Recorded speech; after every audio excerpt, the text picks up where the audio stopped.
Oh, this is going to be a good throwback for the original bench warmers. Ladies and gentlemen, welcome in to episode 191 of the Far End of the Bench podcast. Before we get into the actual show, I'm here, and it's time for the center of attention. So if you're a longtime listener of this show, you know that was the name of my first iteration of the podcast that I wanted to get going by myself.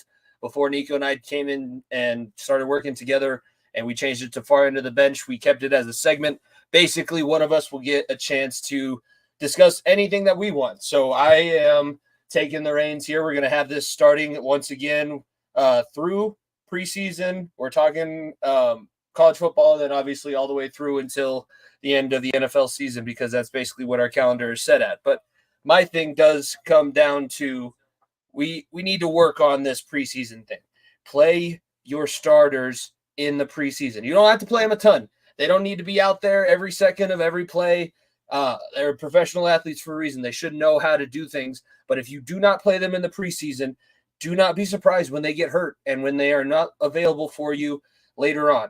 It is not just about getting the actual feel on the field down. It's about getting your pregame warm-ups down. It's about getting your practice schedule solidified. If you don't do all of those things before the actual season starts, then you're wasting time. Take it from a guy who's lost his quarterback in, let's see, we've had him for, I think, 5 years, and he's played a total of 2 full seasons. It is a little bit ridiculous at this point, and my coach is one of the leading proponents, but we see it a lot with McVay in Los Angeles. Like, if you watch the Los Angeles Rams preseason game, it's just a waste of time. It's not even worth going to in the stadium. You need to get your guys on the field. If we continue to see all the injury trends, and we're going to continue to see these things, probably nobody wants to take a look at it and see it for what it realistically is. We're probably not going to see it change in the near future, but that is what this is all about. So this segment of the show, Center of Attention, is brought to you by our Twitch channel. Be sure to follow our streams over there at FEOTB Pod. We'll also be posting the highlight videos on our YouTube channel, but you'll be able to keep up live with everything through the Twitch. We're going to get into episode 191 with myself, Jimmy Pilato, my co-host Nico Bryant, right now.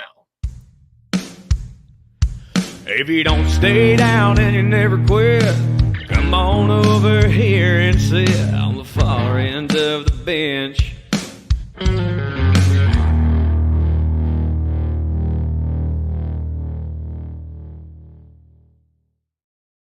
Dun, dun, dun,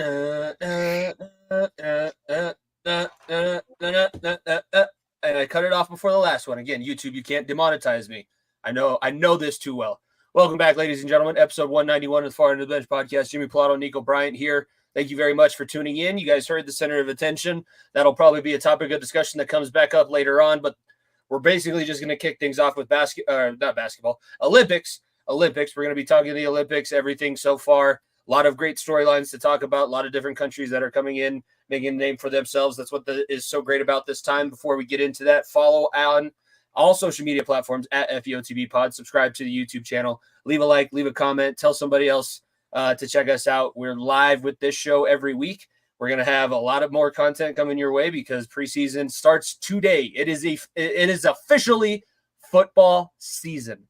It's not going to be very much fun to watch the football until the preseason's over, but it is officially football season, and we're going to be right here with it all the way through to the end of middle of February when the Super Bowl finally is over. Nico, I see your Team USA shirt. I'm sure that let's just go right there because there's been a lot so far. USA is leading in total medal count. We are currently in second when it comes to gold medals. China has 11. We have 9, but we have a total of 37. Just in the first, I guess, do we want to talk about the opening ceremony? Because we were on kind of the day that the opening ceremony happened, and there's a lot that went on there. So I'm kind of going to leave it up to us. Do you want to talk about the opening ceremony, or do you just want to blow past it? I'm going to briefly touch on it, but blow past it at the same time because, like I said, the Olympics is constantly used as a political statement every single 4 years. It doesn't matter what it is. It's always used as that. For good or bad. That's the worst part about it, whether it be obviously Russia not competing in this Olympics and obviously everything that happened at the opening ceremony with what they did. Like it's constantly used as a a stepping point of trying to make a statement. In reality, no one cares for that, and we're all just here to watch it. But like I said, I like to stick away from that because the Olympics is full of fantastic stories, fantastic things going throughout. It is the greatest sporting event in the world. I will stand on that hill and will die on that hill. It's better than anything you'll ever see. Super Bowl, World Cup, whatever it is the best athletes in some of the greatest sports in the whole entire world competing to see who's the best. Plain and simple. It is by far away. And what we've seen thus far through a week now, it's been a full week now, has been nothing short of spectacular of not just on the U.S. side, but also across the different nations as well, and how hard these athletes have competed, and how well some teams have done, and how badly some teams have failed. So, look, it sucks that the Olympics uses this, but when you live in a world like we do today, it's hard to keep this shit away. It's hard to keep it out of these massive events, and the Olympics is definitely used, unfortunately, in that way. It's just I think that it's fair to be kind of on one end of the spectrum. Like there was a lot of stuff that if you believe in certain things that was going to be fairly offensive, and it was probably intentionally offensive. France does have like a history just with their theater is kind of that shock and awe. That's they're the ones where the absurdities are real, so they try and go as far over the top as possible. Like, I'm not going to go into too many details. I can think, and if you're somebody that was really offended and doesn't want to watch any of the Olympics after that, you have the right to feel that way. I feel like that's a little bit of a waste because it's one day out of the 14-day event, 17-day event where you're going to see some of the best athletics and some of these stories. And one of the things I noticed when I was watching the men's gymnastics yesterday was when I see a Ukrainian athlete now, I think of like, holy shit. Like you must be really, really, really, really, really good because everything that you have to go through right now with the stuff that's going on daily in your country, and you're still out here and you're leading this gymnastics event. Kudos to you. Like that is kind of where I'm leaning towards. And I'm a US geography or a world geography teacher, so I'm a big nerd for that political stuff anyways. But I think that the stories that we're going to be able to see play out throughout these events far outweigh the absurdity that was the opening ceremony. Like the opening ceremony is always weird. It's like the halftime show. If you're there for the opening ceremony, you probably loved it. And look, and just to add on to that, like there's also the whole situation about the female boxer who has a couple of different chromosomes in her body that apparently that people aren't happy about either. Like there's some, like I said, there's always controversy. There isn't. Look, if you go back to fucking 1920 or 1916 when World War I, World War II was going on, in that era of between those Olympics and when they were in Berlin and everything, it's used as a stepping stone for political warfare, political advantage, and that's the unfortunate part about it. But as someone who grew up around sports and who has worked worked for an Olympic governing body, like I do like to see the individual stories, the individual teams, the individual heroics more. That outweighs the negative for me because I think there's just so many great things that go into these games, go into what's going on around it.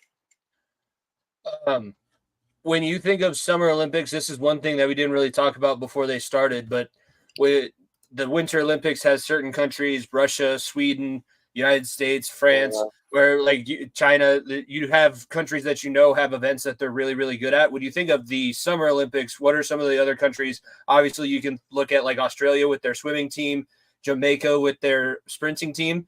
But what countries do you kind of see as like they're not necessarily always the best, but every now and then they kind of pop out in different sports and make a name for themselves. France has really made their name known already thus far in the swimming.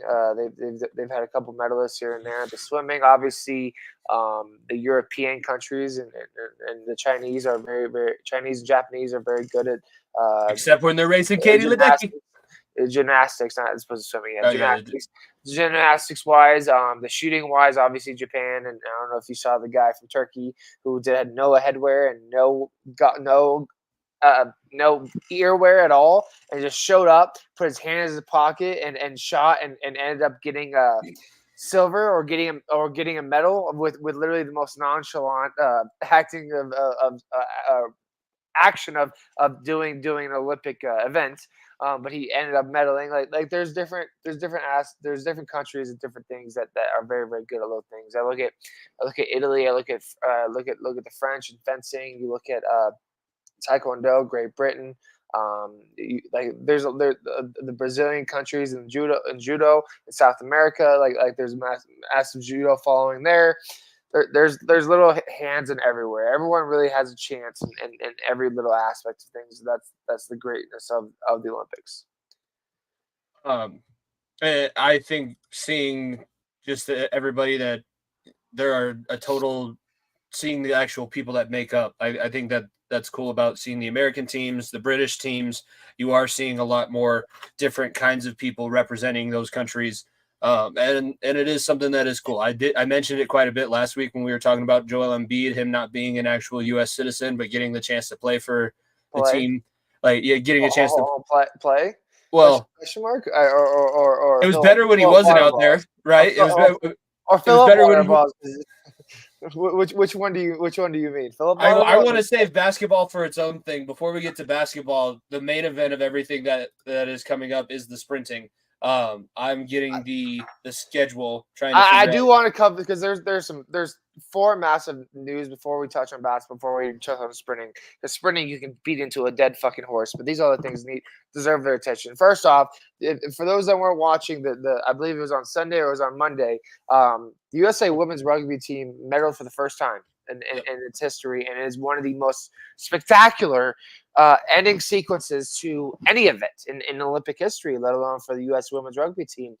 For those that did not see the replay, the U.S. was down 5, which is a try, which is basically a touchdown or 6 points in football terms. They got the ball kicked off to them. They had the ball basically on their own 5-meter mark, and they had to go the full distance in 30 seconds. They get stopped at any point, get tackled, game's over.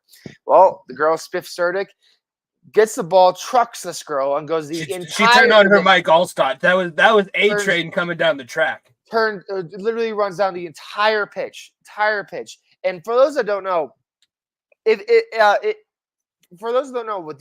rugby, wherever you put the ball down is where you kick the extra point. Meaning, if she was far wide out, the extra point, which by the way, is 2 points.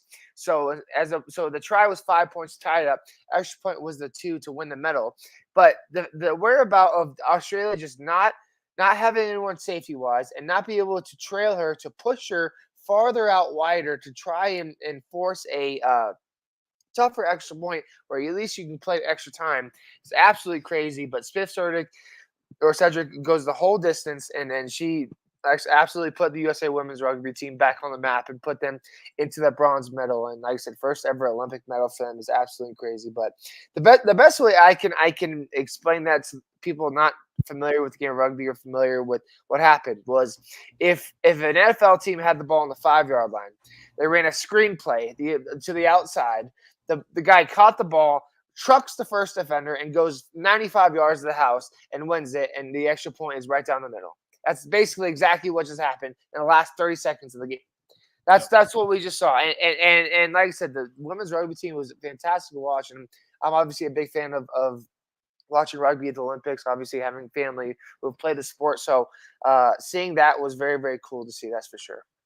I thank you for bringing that up because I do have something I want to mention. Just everybody that's won a medal so far for the U.S. teams, and by the teams, diving won a silver, swimming won 4 gold so far, 10 silvers, 6 bronze for a total of 20. Cycling got a bronze medal. Mountain biking got a silver. Mountain biking is that was actually kind of cool to watch. If you haven't watched it yet, the Netherlands absolutely cook in that. So that's pretty cool that we're starting to see the U.S. getting something there. Fencing, 2 gold medals, a silver, a bronze. Skateboarding, a silver, a bronze. The fencing team just won the team gold medal. The women's team just won the gold medal in women's foil this morning too. So that was very recent. Yeah. And artistic gymnastics has 2 gold medals, 2 bronze medals. Rugby sevens, the bronze, first bronze in women's rugby. BMX freestyle, a silver. Canoeing, a bronze. And rowing got a gold medal. There's let's see. I guess not that I don't want to give everybody their credit, but I guess I'll just point out some of the main ones that I want. I have a couple of the main ones I've looked at. Obviously, Ledecky is Yep. is beating people by 30 seconds on a fucking race. If there's the 1600 meter on Wednesday morning, she literally had her cap off and sat there at the other end, and there was not a single person in the picture for when she won gold in the 1600 meter. And then this morning, or might have been last night, she won another long distance race by 15 seconds as well. And like I said, she is. If you look at the records of women's freestyle Olympic racing, or just in general, the records of fastest times, there is no one. She has the top 19. She took records. 8th in her own standings today. She has when the she top won her gold medal. records. You have to go to rank number 20 to find a different name other than Katie Ledecky. Like, that's how the unreal pace she is on. She is the greatest women's swimmer of all time. And literally, when she races, she's racing against herself. That's how good this is. This is the LeBron James, this is the Michael Jordan, Wayne Gretzky of swimming, like the Michael Phelps of women's swimming. She is literally racing against her own times, and then that's the level she is on above everybody else. She has been unbelievable. She has, I believe, 2 more races to go tomorrow and the day after, and then her Olympics are done. She has a chance to walk away with 6 gold medals, I believe it is, after one Olympic run. And for those that have remember, Michael Phelps has the record for men's swimming with 8 in one Olympics. Yeah. 8 in one Olympics alone. So she has 6. I think that should be a women's record. I don't in terms of women's gold medal record for one Olympic event, one Olympic year. But I guess as you say, I can't really think. Gymnastics should only win so many. Swimming, maybe track, maybe the other one, but I don't know if we've had anyone that dominant. But she is on a pedestal of her own right now, and it is right so all the praise she is getting. Another big shout out is the men's gymnastics team. They came down and got us bronze medal when nobody was really expecting it, and it came down to the specialist that they had on their team, Steven Nedorozic. And if you saw this guy, it's beautiful because he's got the biggest Coke bottle specs that you've ever seen. Like, he can't see the board. They got to basically walk him up to the pommel horse, and then they place his hand there, and then from there he's just like, I'm on the horse. I'm on the horse. I'm going to do a spin on my right hand. I'm going to do a spin on my left hand. I'm going to do a backflip. I'm going to not touch my feet, and I'm going to dismount, and I'm going to already be saluting in my dismount. Like the picture of him in the perfect iron cross position coming off of the pommel horse. And U.S. gymnastics, like, I didn't expect anything from men's U.S. gymnastics. Obviously, the women's team with Simone Biles won the gold, but this men's team came out of nowhere and needed a perfect home run to do it and got it. This, like I said, the dude has a I forgot what the condition name is, but he severely cannot see, literally. Like, those glasses barely help him as it is.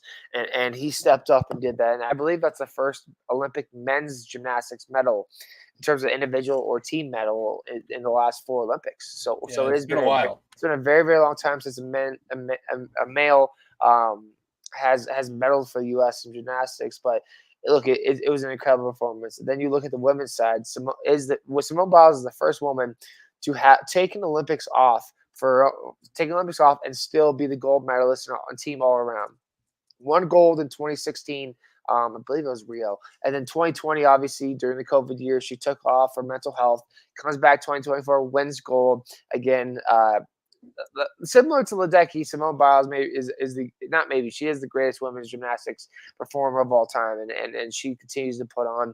I will give a shout out to Suni Lee, who's obviously won bronze in this same event. But look, Simone Biles and Ledecky are on a different level than everybody else, and specifically Simone.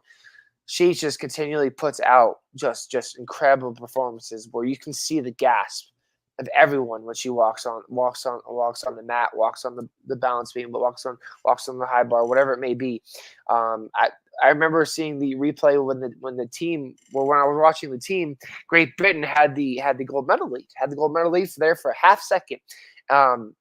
They were cheering so happily when they saw the score, and then the announcer announces Simone Biles now stepping on to thing, and all this went. No. Sat back in their chair, and they're like, well, I guess We're not winning this thing, I was ladies. like, I guess silver's pretty good. We'll take silver. And then they were like, yep. And the women's team, like they dominated. It wasn't even close in terms of point wise. They absolutely dominated the team competition. The individual was no surprise for Simone and Suni, but the team all around insane that they gave everyone a little slight chance of hope. And they said, "Oh, here comes the closer. Here comes Mariana Rivera. Here comes prime Kobe Bryant at the end of the game. Simone, step on the mat. It's over. I'm glad we gave these girls a little bit of hope. It's time to put them all away and have them be happy with their silver and go back to their country with the silver because the gold is ours." Yes, the gold was ours. It was very dominant. I'm looking through the men's freestyle swimming team. Also in the men's 4x100, Jack Alex, Chris Giuliano, Hunter Armstrong, Caleb Dressel, Ryan Held, Matt King took gold. That's always one of the main events, especially for the pool when it comes to the relay races. And if you think back, that's the Phelps, the all-time picture of Phelps because he was always like third or fourth. He was never the anchor leg because they just wanted to get as big of a lead as possible. And his gutter roll, just like and Caleb Dressel is taking up that mantle of the team captain. He's kind of in that Phelps position, and that team took up and won gold again. So the U.S. having a very good Olympics so far. We haven't even gotten to the meat of anything. Basketball isn't into the knockout rounds yet, and we haven't even started sprinting on the track. So there's a lot of really good things going on so far just in the start of the Olympics. Speaking of the track, the sprinting will get underway. Let's see. We will have a new 100-meter gold medalist because Marcel Jacobs did not qualify, and it's going to start this Saturday. So we're sitting here August 1st. Happy August, everybody. I go back to school tomorrow, and then the students come back next Wednesday. So this Saturday is when the hundreds, the prelims will start. Men's will be Saturday and Sunday, and I believe the women will start from there. But looking to the two main sprinters that we have on the U.S. team, Noah Lyles, Sha'Carri Richardson, are you seeing them as the favorites? And then speaking of Noah Lyles specifically, do you see a double gold medal in his future? That's something that we haven't seen since Usain Bolt. Do you think that that's going to be something that's on the table this year? And if he does, what is that? Noah Lyles. Usain Bolt was on a different level than everybody else. It was a different level of speed, different level of his endurance as well. I don't know if I would be touched again. I don't know what I'm not going to sit here and pretend like I know what the field looks like. But Noah Lyles has paced himself very, very well on the world stage, obviously, with the Olympic world, or not the Olympic, but the World Track Games, and been very, very consistent and very well at that. Same with Sha'Carri. So I'd expect those two to come out again and perform very, very well. The U.S. is a lot better known a lot better at the sprints as opposed to the long distance running. So I expect to see those two make a name for themselves the second half of the Olympic run. That's for sure. I think that it's going to be exciting moving forward. And then the women's side, you have the big rivalry. Sha'Carri's going to have to take out three of the fastest women in the world, all happening to reside on that Jamaican team. They have three of the top fastest times, and all three of those people are on the same team. So it'll be a big day on the track starting this weekend. And then I think probably by next Thursday, we'll have that all sealed up and getting ready to look over to the basketball. So let's move over to USA basketball because it hasn't been without controversy going through. We talked about it just leading into the Olympics and not necessarily taking the game seriously. Game one happens. Nikola Jokic deserves yet another round of applause because he played the U.S. to a tie when he was on the floor. The 9 minutes that he wasn't there, they were outscored by 21, and this is why the U.S. 26. This is why the U.S. was able to come out and take that win. But I guess the big storyline coming out of that game was Jason Tatum doesn't play at all, and Joel Embiid, though he's on the floor, he basically played. He had one of my stat lines in that game, which is not good. If you've ever seen one of my basketball stat lines, it's not good. Look, go back to our YouTube channel and check out some of the highlights and see me on the court. That's what Joel Embiid looked like. What was the thinking behind that? Do you say? There's a lot of theories. I think it was because you threw Embiid out there for game one because of the size that Jokic in Serbia plays for, and I think Steve Kerr has made it known that he doesn't give a fuck who's mad or who's happy about playtime. As long as they win, that's the only thing that matters. And you look at that bench unit, it is very, very funny, like how rotations come in, because right now Kevin Durant's coming off the bench. Yes, it's a real statement. Kevin Durant and Anthony Edwards have been coming off the bench for this team. They've been starting one of Anthony Davis or Joel. They've had LeBron, they've had Drew Holiday, Devin Booker, and Steph Curry have been the five. And having that amount of firepower off the bench, I wouldn't play Tatum either off the bench if it was KD. I think that Steve Kerr has taken an ownership of having Drew Holiday out there as a starting group because of the defense he brings to the floor to try to lock down the opposing team's best defender, and he's done a very, very good job at that for the wing position / guard position. But it's a different matchup every single game. I've already so obviously we can tie this into the second game they played against South Sudan where Embiid didn't touch the floor either. It was Tatum got the starting nod in game 2. Embiid got the starting nod in game 1, and either one didn't play. In the other game they didn't start in. It shows to show how deep this team is and how Steve Kerr has realized, certain lineups will be able to do certain things. I would be at the end of the game, everyone knows Kevin Durant will be closing in the closing lineup. Okay, everyone knows LeBron, Steph will be out there in the closing lineup. But what I've seen from that 2-guard position and the big man position is it's not necessarily locked up. The 2-guard position, Devin Booker has been great in spot-up shooting. Anthony Edwards has had a little bit of an off run, but Drew Holiday has been a great defender. And then the center position, both Bam and Bamonte, as they're calling him, with all the shooting threes he's making, and AD have outplayed Joel Embiid. Their game is more suited. It is the up and down style. Be able to run the floor, play strong defense, not fall on the ground. That's the FIBA style basketball, and they've been much more effective. Like I said, Bam and AD are consistent people in the lineup.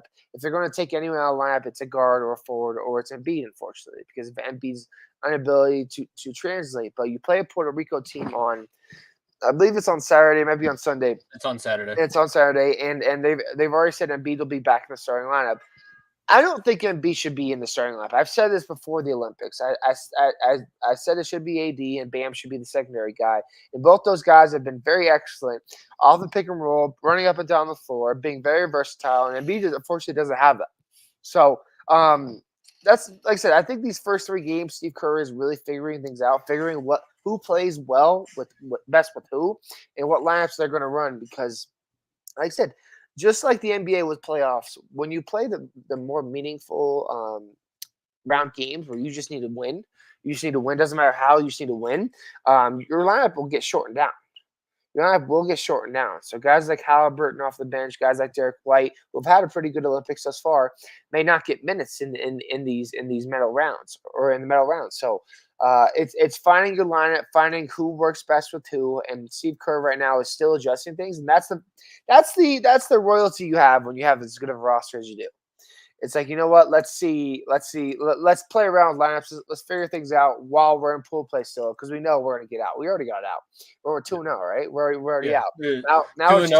Only one more group play game left, which is the game against Puerto Rico. So and Puerto Rico literally lost by 30 to Serbia. So and they lost to South Sudan by 9. There is a chance Puerto Rico may lose by 50. Okay, is all I'm going to say. There's a chance that they just steamroll them, and everybody gets to play as much time as they want with LeBron and the big dogs. Not get as much play time, giving you a little bit of rest, but look, they should dominate their entire way through. France has stumbled a little bit. They almost lost to Japan. Took a 4-point play at the buzzer to get them to overtime to beat them.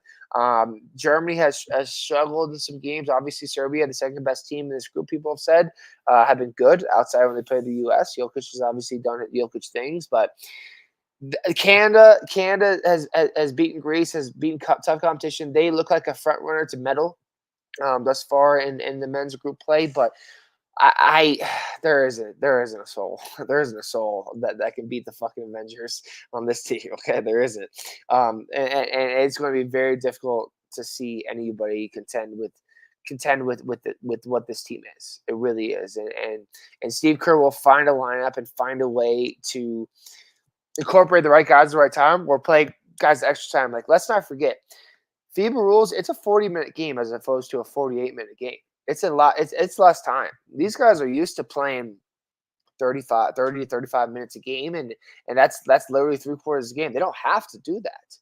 They don't, and frankly, they don't want to do that. It's just better on the body not to. So, I trust Kerr, and obviously our boys at Fat Boy Fadeaway love Kerr for a reason, and he's done a great job with coaching this unit. But I think he is still figuring out the lineup, and that's not a bad thing when you have the royalty of who's playing well and who's not playing well. So, I stand firm on the fact that Embiid should not be playing, and I think that they were much more effective without him on the court.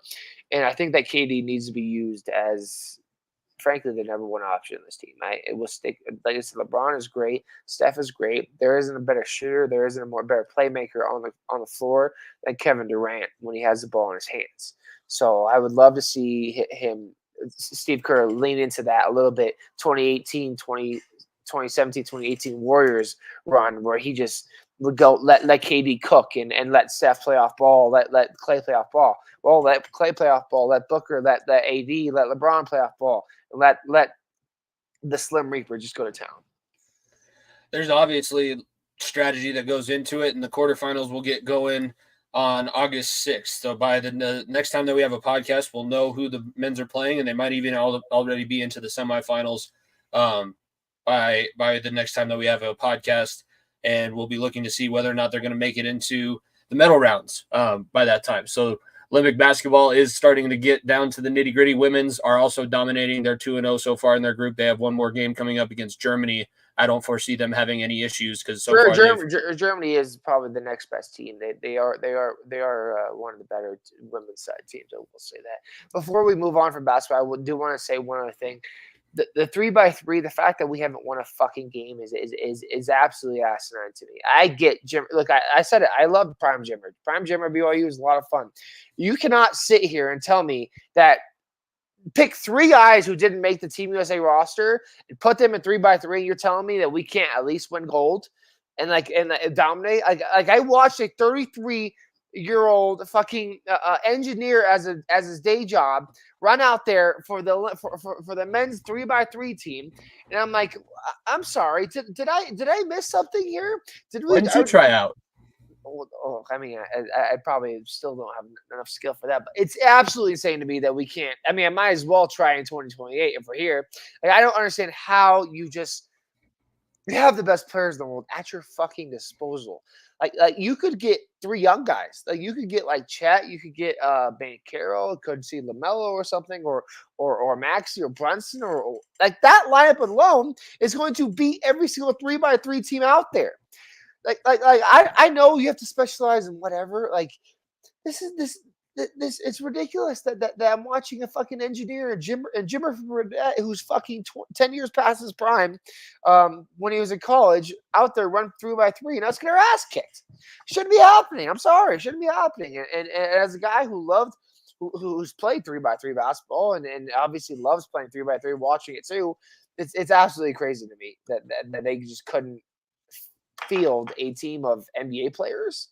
Fuck it, I mean college players at least, like not a 33-year-old engineer. Go to Rucker Park in New York and pick a 3x3 lineup out there. You could do a lot more than any. Like they could do anything. Like don't get me wrong. Like I get that there's people that specialize in 3x3. I know that the 3x3 circuit is massive in the U.S. I don't care. The best 3x3 circuit team cannot hold a jock strap to an NBA roster of 5 guys playing 3x3. They would get their ass kicked. Okay, is all I'm going to say. Like look, 2020, when they did 3x3, the women's team had 3 girls who were not on the women's roster who went there. Kelsey Plum. I believe it was. I forgot the other 2 women, but I know Kelsey Plum was the main focal point of that team. She's a WNBA level talent. Much younger, and she was able to, and they won gold 3x3. Both the men's and women's team have struggled mightily, and I'm greedy. I like winning gold and everything, and obviously I want to win gold and everything. But you cannot sit here and tell me that the country where the best basketball players in the world play constantly, that you're telling me we field a 33-year-old engineer and a Chinese league Jimmer Fredette out there as our best roster? Like, I mean, come on, what are we doing here? It seems a little ridiculous. It seems like it was almost like they didn't want to put the best team out there because they just wanted to give other teams a chance.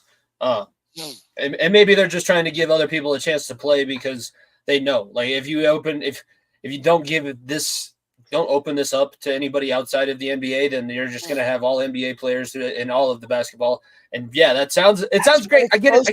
That's what it's supposed to be. I get Fight me. I don't care. That's what it's supposed to be. I'm sorry that we have a whole secondary USA roster. Everybody deserves to play. Okay, we all deserve a trophy. I could care all less. deserve a trophy. We all deserve a participation award. It's about equity. It's not about equality. It's about equity. You got me? No, not at all. I'm greedy. I want to win everything. I would rather win everything too. We're going to continue looking at these colors. Don't run. These colors don't run. They bleed red, white, and blue. The wrestling is also getting going soon. I think it's August 5th is the first day that the wrestling tournament starts. So you know damn well I'm going to be paying attention to that when it gets going.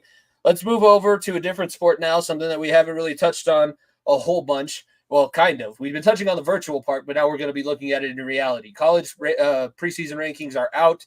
Going to look at the top 15 because that's basically where you'd have to be on the bubble of making it into the playoffs. They are expanding it out to 12 teams this year.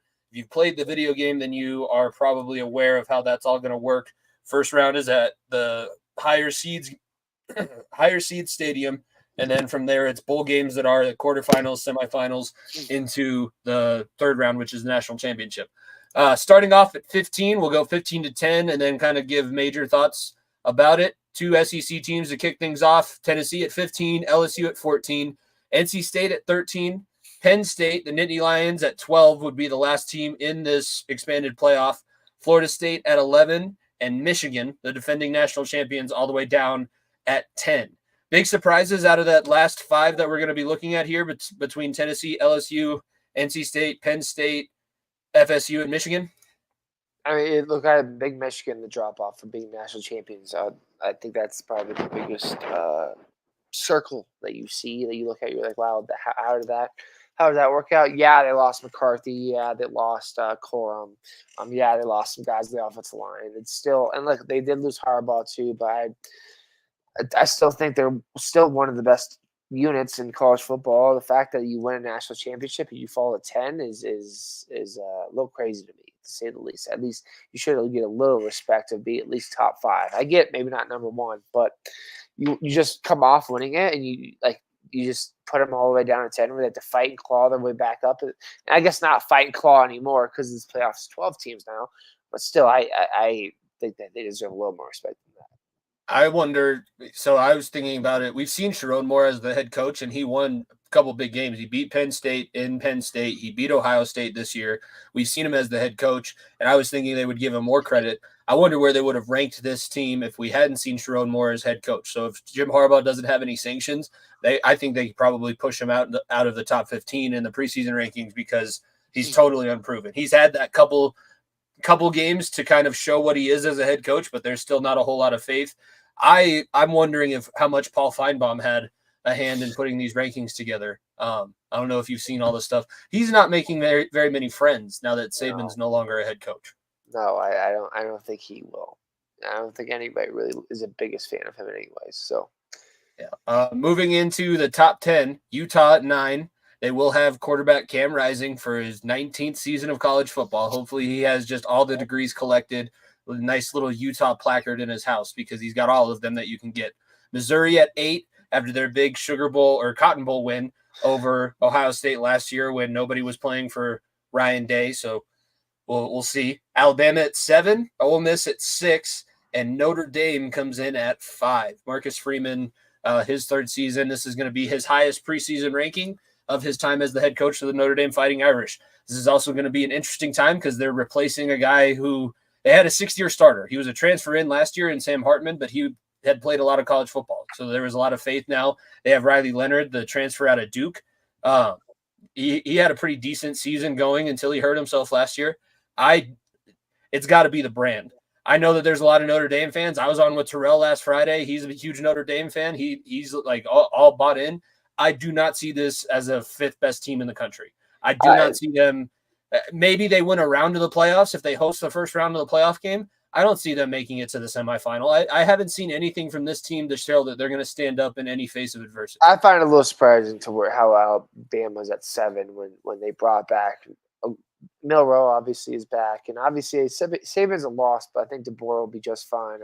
I find it very, very hard to not think that Alabama will be a top 4 team in the country, especially with how many returners they have.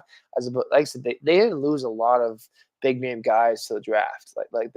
They're returning quite a few players, quite a few amount of players. So, and that's crazy to think when you lose Saban and how that affects. But Milroe will be a Heisman finalist. I would take a venture, and I think he has a very, very good chance of winning it.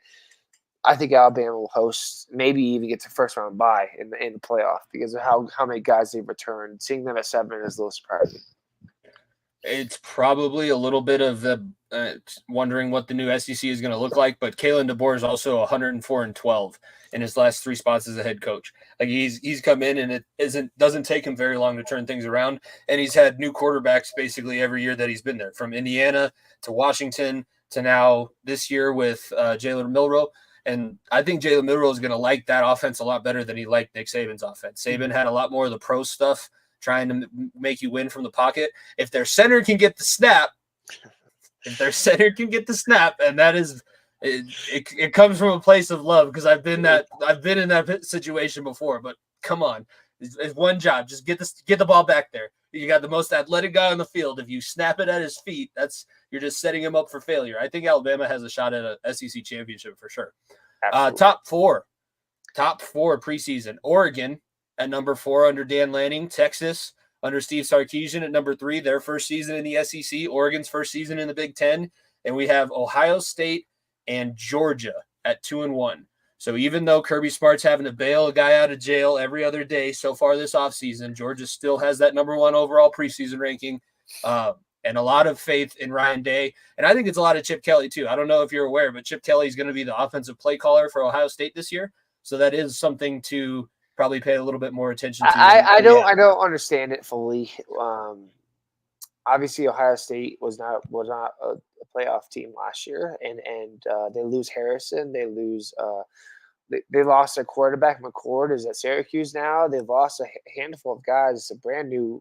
There's a lot of guys that are brand new to the team, and no offense, and look, I don't pick a side in this rivalry, but Michigan probably lost just as many guys, if not less, and they're down at 10 after winning a national championship, and Ohio State's 2. I just find that a little weird. That's all I'll say. I find it a little weird. The other teams there, Georgia is by far the most talented team. Carson Beck is. All points are saying that he could be the possible number 1 pick in the NFL draft next year. Him and Quinn Ewers. That gets me to Texas. Will Texas be able to get out of the playoff slump and finally get a postseason win when they need it? So we'll see. And Oregon's a team that a lot of people have circled and fell in love with, because obviously Dylan Gabriel comes over. That's big. I think that's going to be. That's the best person to come in and replace a guy like Nix. And you've had a guy for 2 years that hasn't missed a start, hasn't fumbled in 2 seasons worth of college football, and was the dude. Dylan Gabriel, he's struggled, but he's been very talented, and he's somebody that's just gotten better. I think back to that Red River rivalry against Texas.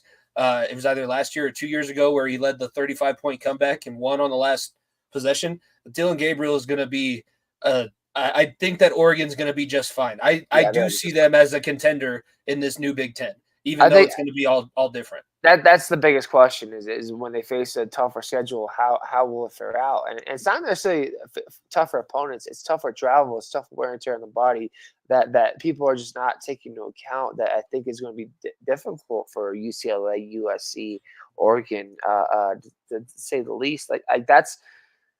No offense to Texas and Oklahoma, it's a much easier travel, sort of travel as opposed to Oregon, UCLA, and USC playing a conference schedule where it's 95% of the teams are in warm weather climates.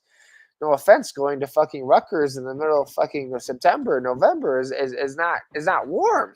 That's also a lot the longest ass flight that you can possibly take. You will see UCLA, USC, and Oregon wear long sleeves more often than you've ever seen them throughout their entire history of programs. Like it'll be entirely different climate, different way of playing, and I'm interested to see how they adjust. But Gabriel will definitely can lead the Ducks in the right direction. If they can get through, I think they play Ohio State, either their third or fourth conference game. I think that's going to be the game that everyone's going to circle and be like, all right, who's made of what? Is Ohio State the real deal? Is Oregon the real deal? And that's going to be the team that really, I think, propels themselves into a possibly Final Four in the college football playoff. I would not be surprised if the winner of that game did that. It'll be when we get closer to the season, we'll start looking at some of the bigger matchups. But now with the conference realignment, there are a lot of games sprinkled throughout that are going to have huge implications going towards the postseason. Last thing before we move off of college football and kind of talk a little bit about the Hall of Fame game / the NFL news that has broke because a couple of guys have gotten paid. But conspicuous by their absence, there is no CU on these preseason top 25 lists, even though they're still they get all. That's the goal. That's the goal. Anything on top of that is just icing on the cake. It is absolutely. That would be 2 extra wins, by the way. That's 2 extra wins than what they had on last season. I'm not asking for a lot, right? I'm not asking. No, and that's legit what you normally look for in a college football season. We said that going into last year. If you win 2 games, that's a huge success and turnaround. You won 3 extra games last year. Can you win that extra second game? And to be honest with you, no offense to the Pac-12 the Big 12 this year, but their schedule is a little bit easier.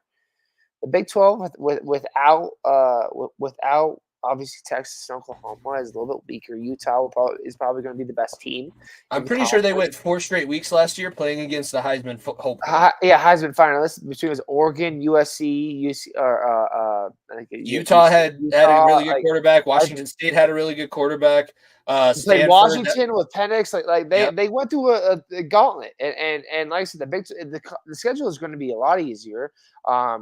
Obviously, you play open with South Dakota State, and then you play Nebraska. That's going to be the game everybody circles on their fucking calendar, and with the big red O around it, being like, "Yeah, but you win that game. We'll see what this team's made of." Because everything that's coming out of Nebraska and Dylan Raiola trying to be Patrick Mahomes, if you can beat them and you beat CSU, and there's 3 wins of its own, and then you go through an easier conference schedule, you're looking at a ranking at the end of the season. I feel like a ranking at the end of the season is not too far off if you have these aspirations that they do with the talent you already have, right? Shedeur is projected to be a top 10 pick. Travis Hunter would be a lottery pick. Like these are guys that obviously talent-wise in the Big 12 is not as good as it was Pac-12 last year, and frankly, it's not as good as the Big 12 has been the past couple of years with Kansas, Utah, and then probably Oklahoma State being the main tough teams in the Big 12, and that's not saying a lot. It really isn't saying a lot. So, can you, as you return to the Big 12, are you able to turn some heads and get yourself into a Big 12 championship game, or at least get, like I said, get to a bowl game and win it? And that would be a massive step in the right direction for the Buffs. If you think about last year, too, Oklahoma State fought their way back into the conference title game after having a slump in the middle of the season. So the Big 12 has a history of teams maybe struggling or having a little bit of a slump. Kansas State did the same thing where they were good. They had a couple weeks where they lost games that you maybe think they shouldn't have, and they were back and competing for the conference championship. So CU has all the opportunity in the world. Another team out of Colorado that I'm noticing here that was just off of the list was Air Force. And Air Force had a really good start to last season and struggled at the end. But Air Force has probably been the most consistent college program in the state of Colorado outside of Colorado Mines over the last few years. Again, that's at the D1 level. It's different, but Colorado Mines and Air Force are probably the 2 most consistent college programs there. We don't have to talk about the Hall of Fame game because I'm not even going to turn it on. I'm literally turning this off. I'm editing, getting this all put out. And then, yes, I'm turning on my PS5 and I'm going to lose myself in my virtual college football reality. But one thing that I did want to mention with the NFL is just the 2 main people that got paid. I guess we call them main people because they're quarterbacks, but Tua and Jordan Love both pick up huge contract extensions worth $186 million each. Out of those 2, who do you think deserves their giant contract more? Because both are very unproven. Both have, they're at the end of their rookie contracts. They've shown success in situations, but is that situation based or is that them based? Who out of those 2 quarterbacks do you think probably deserve their bag that they got? It's weird saying this, but I think I might say Jordan Love. I find it a little weird saying that, but Tua hasn't been healthy. Up to this point, Tua has struggled to stay on the field. Jordan Love had a full year behind Aaron Rodgers, and everyone has seen what has helped people playing behind guys for a year, and he gets to come into this spot where he's the best quarterback, or not the best, but probably he's inarguably the best quarterback in this division. Right, Caleb Williams, a rookie. JJ McCarthy, a rookie. Jared Goff, obviously, probably the best quarterback in It's the him division. and Goff. Well, Those it's are him and those are the Goff. two. It's him and Goff, and if Jordan Love plays hot and plays the right way, he can easily be the number one guy in the division, let alone the conference. The conference that is a little bit lesser side of quarterback battles. I think it's a no brainer because the Packers play a certain way of ball, and I look at what they did in this offseason still with and giving Jordan Love this contract. Bring in Josh Jacobs. You bring in you resign all the young wide receivers. You bring in you do some offseason additions on the defense side of the ball. Packers are a team that's set to get right back to where they need to be. Yep. And to be honest with you, Jordan Love is the guy, and they have labeled him as the guy. And frankly, Miami, and this is no offense to Tua. Tua is just inconsistent, and he cannot stay healthy. If I look at a place, if I'm a quarterback that is looking to go to a new place, Miami is one of the listed spots where they'd consider bringing a quarterback. They would consider bringing in someone else, and that's no fault to his own, but he hasn't been healthy. And like I said, it's a little bit different coming from left-hand spiral and the way he throws the ball and gets the guys to his spots.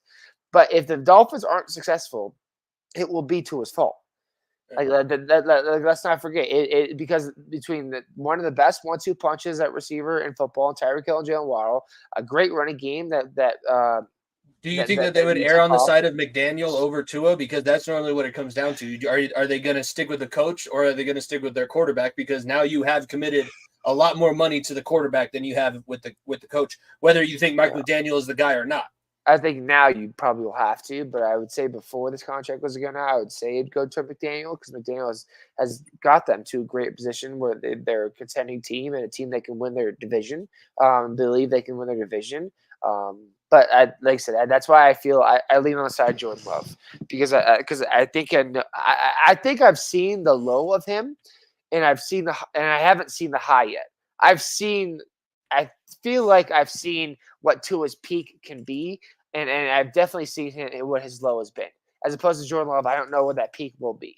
So that's why I would err on the side of that because it's a bigger investment, but in a younger, healthier guy that is not taking as many bruises, that has shown you great talent, as opposed to an investment in your quarterback. And hopefully he just doesn't leave Tua.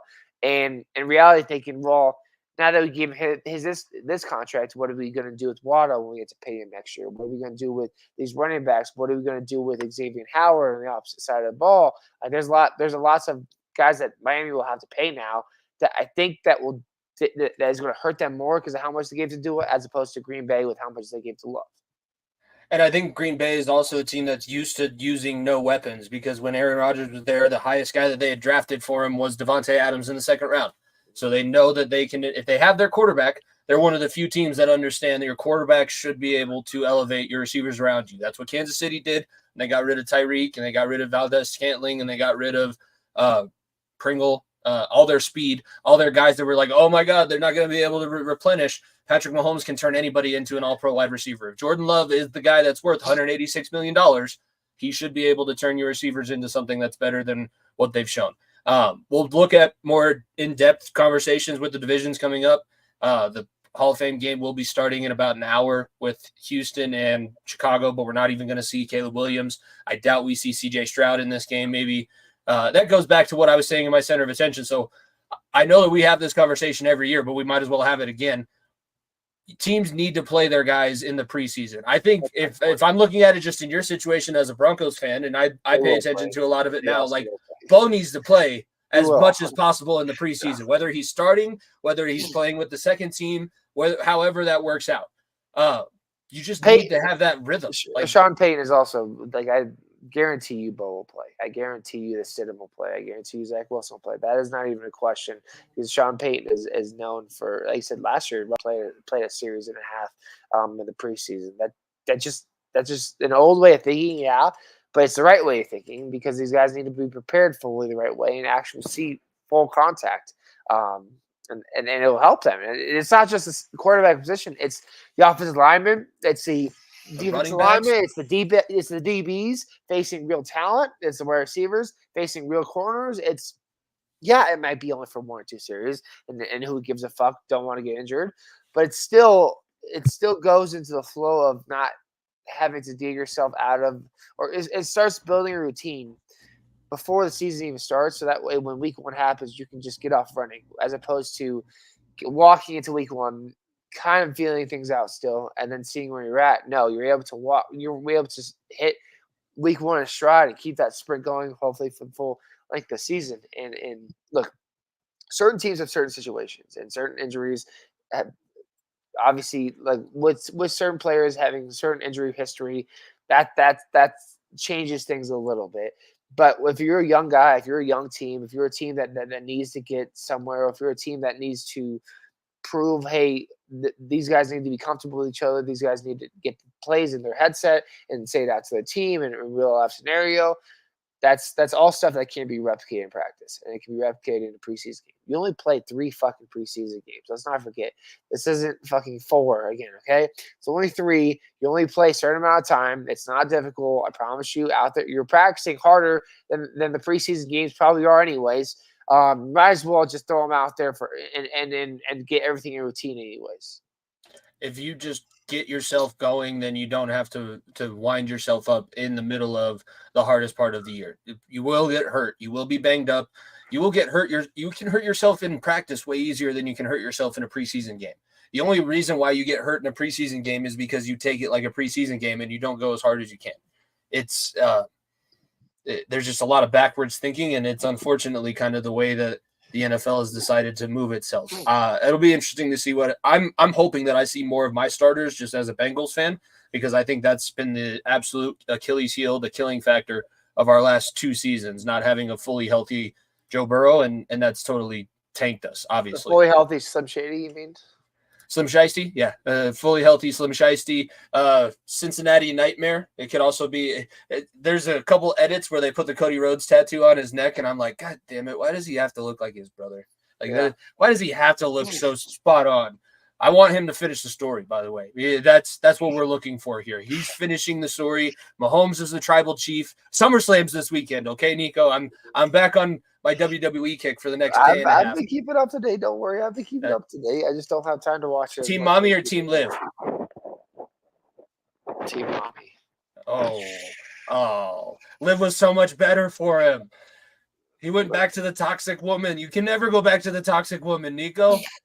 Yeah, but the who was the first toxic woman? It was Liv from the very beginning. So I don't know. Okay. We'll see. All I'm saying is Dom is living the American fucking dream. Gets to beat his dad on national television, gets to make out with Liv Morgan, and then gets licked on the face by Rhea Ripley. That's pretty damn good. Pretty damn good life. It's something. The kid that was getting fought over in a ladder match between him and his uncle, over custody. They needed to make the ladder match custody of Dominic Mysterio. They really fumbled the bag on that. Is all I'm going to say. You can't tell me Triple H wasn't. He didn't pitch. He knew. He pitched it. He's like, I just hear me out. Custody match part 2. I mean, this may be a trilogy. So, anyways, they may fight WrestleMania, and that be the stipulation. But I guess we'll see. All right, let's finish things up with our last little bit of sports that we're going to talk about, and then we'll send everybody off for the rest of the weekend. You will be traveling to Baltimore with PLL this weekend. You were just in San Diego. You were at Comic-Con. A lot of attention on the Twitter at FEOTB Pod from your little jaunt to Comic-Con. Was there a fight? Did you know about a fight? I didn't see anything, but was there a possibility of a fight between Punk and Tony Khan? No, there wasn't. But I will say there was a. Like I said, I didn't do my due diligence going to Comic-Con. I didn't really look at the speaker list, and I bought a normal ticket, like a $350 regular entrance ticket. I didn't pay for the extra hall and a hall event. So even if I wanted to go to Wolverine and Deadpool being there, or Marvel with Doctor Doom and Robert Downey Jr. or seeing that, I could have. But even my ticket still got me into the AEW panel that had 25 people in it. Is all I'm going to say, as opposed to CM Punk, who was 3 halls over and filled out.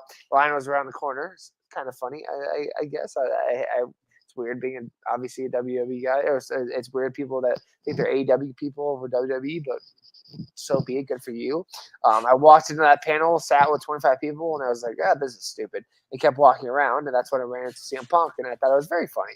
So, but yeah, it was very interesting panel. It was a once, like I said, I don't know if I'd ever do it again. If I were to ever do it again, I'd plan around going to different speaker events and going to these different things. I think that would have probably added to the bonus of it. But it was definitely interesting. I made myself my own little Funko Pop. I bought a Black Power Ranger Funko Pop for $5.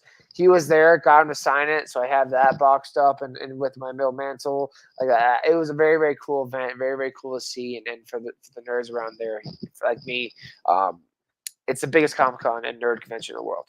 So it was definitely cool to see everything. It's SpongeBob's 25th anniversary. Bob's Burger stuff everywhere. There was none. No House of the Dragon stuff. That's the only thing I was a little sad upon. But obviously, Deadpool and Wolverine was the main attraction. Did you get a chance to go out and see it? I know that you were busy all weekend. Yes, I did. So Monday, before I jumped on my flight back home, I went and saw it. And it's a masterpiece. Like fantastic. I loved it. That's all the bad that's been going on in Marvel after whatever the last couple. No, I liked it a lot. I've seen it twice. It was hilarious. I saw it with my brothers on Sunday. I saw it with Carly last night, or not last night, 2 nights ago. And yeah, no, I thought it was fantastic because I saw it at 8:30 in the morning too. So me and 15 people or 10, not 15 people, 10 people in the movie theater at 8:30 in the morning in San Diego. As I was about to leave my flight at 3:00, I went in the morning, went and saw it, and then I went to the beach and saw the seals in San Diego and did San Diego shit. But yeah, it was fantastic. I thought the movie was great. I think Ryan Reynolds did a great job. It was cool seeing all the little. Best intro out of the three. I'm not going to spoil because it's still only. We don't have to spoil it, but just I want to know your opinion. I will say there was a certain return that I audibly started laughing. That I audibly started laughing when Deadpool mistaked it for something else. That one was really good. Started dying laughing. It had me dying laughing. My biggest pop, and it wasn't a laugh. Well, one, I was trying when they're going inside of one of their minds and it's all loud, and I was trying to say, this is what he has because his past is so, and then it just goes quiet when they get in his brain, and I'm still yelling. I had one of those moments, but when one guy comes back in, again, they reintroduce one of the characters. This is kind of like the send-off from the Fox superhero movie days. The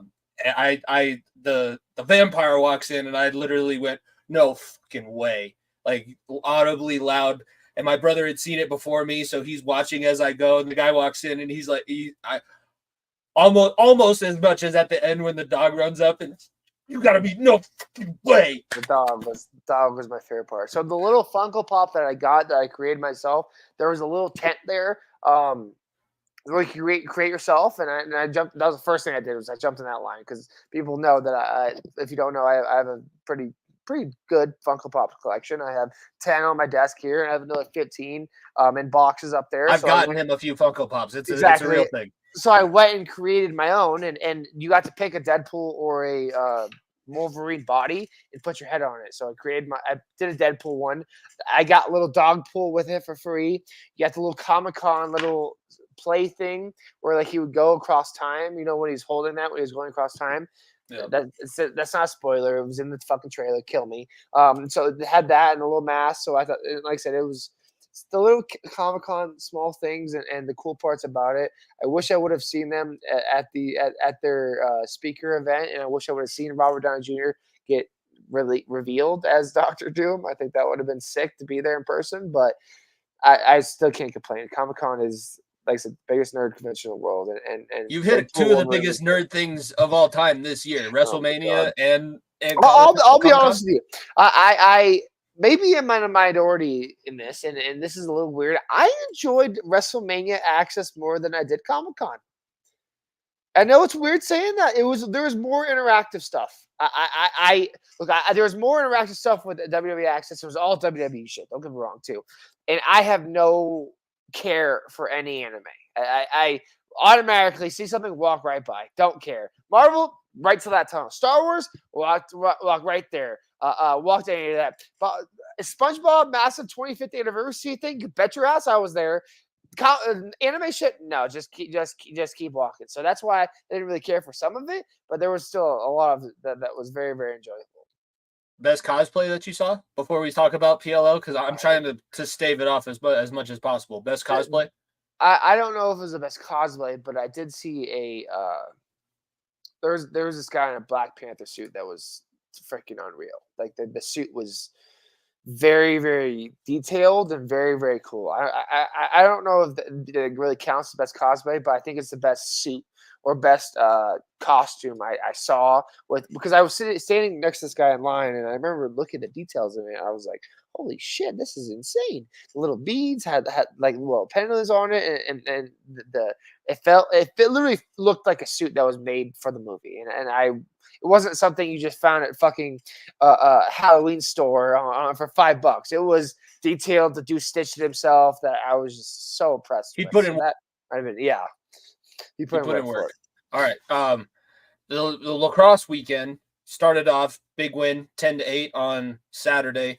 Unfortunately, it did not carry over into Sunday. It's the tough part about having the two games. You lose against Maryland 18-13 by 5. So now playoffs are still on the horizon, but it's definitely going to be an uphill battle, and it's a little bit distant on the horizon now. Just as the home team, I guess you can talk about that, the environment of the home atmosphere out in San Diego, and then we can talk a little bit about the games. But what did you see from the fans out there in SoCal? Oh, it was fantastic. The fans were incredible. It was like I said, I didn't have the highest expectations. We hadn't been to California in 3 years. Last time they were there was in San Jose, so it was obviously it's basically total closer, opposite side of the state. total opposite side, so it's very, very far away. So it was like I said, it was very warm welcoming. The fans were they're very familiar with our team. Like they obviously were booing the other team. They knew when to cheer, knew when to boo. It felt like a home game. I felt like whether it be the drum line, me traveling like to and from. I had obviously my gear on. I had my bags that say Redwoods all over it, and people came up to me like, "Roll Woods, man! Did you go to the games? Roll Woods, Roll Woods!" And I was like, "What the fuck?" I'm part of the reason why the games are there. I was like, "What the fuck?" I got everybody here. I was like, "What the hell happened?" And it was like, it was very, very cool to see. I obviously said to a couple people, "Oh, I work for the team." Funny enough, and I was like, "I can call Rob Pennell right now if I wanted to, but I'm not going to." But like, it was very, very cool, and it is a cool thing to see because when we do play half our home team games at home, like everyone else, every other league across the country does, it's going to add that much more fun to it. And seeing our logo everywhere, seeing the great fans, seeing the being in warm weather, being in beautiful weather where you could go to the beach after the game. I literally sat in the ocean for an hour and a half after our first game. After I cleaned everything up, I went to the ocean, just hung out there with a couple of my other coworkers. So there's little things like that where I appreciate living on the West Coast so much more, and obviously being in San Diego, seeing my boy Andrew there coming to the games, which is very cool, and it was a lot of fun. It was a lot of fun, and obviously the first game, it was exciting. We won. Second game, we had our chance to come back. Obviously had a goal taken away off the board, and then on the other end came back. The Whipsnakes came back, scored a 2-point down the end, and that kind of killed our run to try to get back in the game. But I will say the win on Saturday helped us more than the loss on Sunday hurt us. You go 0-2, your season's over. The season is done. It will say that. Beating a Western Conference opponent, and now having a chance to face another Western Conference opponent this weekend in Baltimore against the Denver team, you set yourself up in a position where when